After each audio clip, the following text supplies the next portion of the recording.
chez tous les hommes du monde entier. Si aussi, là aussi je mens, après vous m'attendez à la sacristie.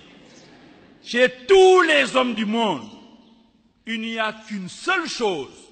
Si la femme rate ça, elle a tout raté de sa vie. C'est quoi? C'est le respect de son mari. Une femme doit respecter son homme. Il a beau être un clochard, un imbécile, un je sais pas quoi.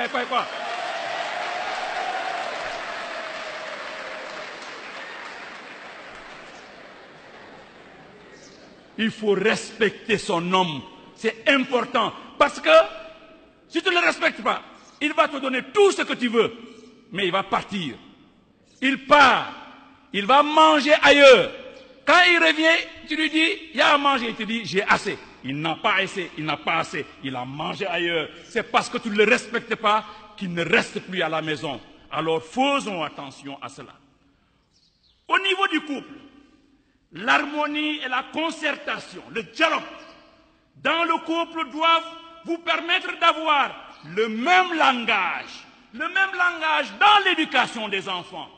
D'une manière générale, dans une maison, c'est la femme qui dirige la maison. C'est la femme qui crée l'ambiance dans celle-ci. La joie du foyer, la belle entente, l'ambiance cordiale dépendent de la femme. Mais sous un autre angle, c'est l'homme qui détient l'autorité.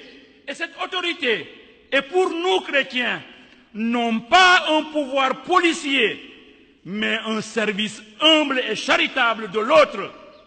Ainsi, cette autorité est appelée à être bienveillante. L'autorité doit être bienveillante, c'est-à-dire, il faut toujours faire comprendre à vos enfants ou à l'enfant que le centre des préoccupations des parents reste son propre bien. L'autorité doit être crédible, c'est-à-dire, il est demandé aux parents, particulièrement au papa, de vivre d'abord les principes qu'il inculque à ses enfants. Il faut d'abord que tu donnes l'exemple. Et troisièmement, l'autorité doit être équitable, c'est-à-dire, il s'agit ici de créer dans le foyer un climat qui permet d'être juste entre les différents membres de la fratrie. Il ne faut point instaurer un favoritisme manifeste entre les enfants. Pas de favoritisme entre les enfants. Pour réussir ce pari, je finis, il faut que la vie matrimoniale soit persévérante. Sinon, l'amour ne pourra pas continuer. Il faut donc être persévérant dans l'amour, dans les beaux moments comme dans les moments difficiles.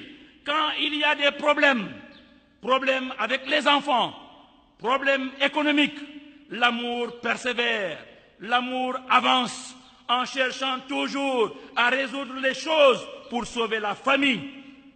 Enfin, un dernier élément auquel il faut toujours tenir compte est que de la même manière que l'on ne s'engage pas dans une bataille en mettant en arrière-fond la défaite, de même, on ne s'engage pas au mariage en prévoyant le divorce.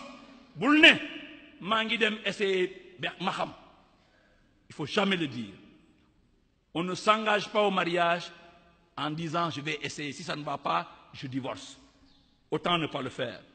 Autant alors ne pas faire le pas, car cette attitude montre qu'on l'on réduit dès le départ et sans le vouloir ses capacités et ses moyens de défense. Demandons aujourd'hui au Seigneur de vous donner la grâce et la force de persévérer dans l'amour, de vous donner la grâce de rencontrer cet homme invisible et qui peut Yamadoyi. Voilà, le Yamadoyi là qui te suffit là. Que le Seigneur donne à ceux qui n'en ont pas d'avoir la possibilité de rencontrer ce Don Juan là. Qu'il vous l'accorde maintenant et pour les siècles des siècles.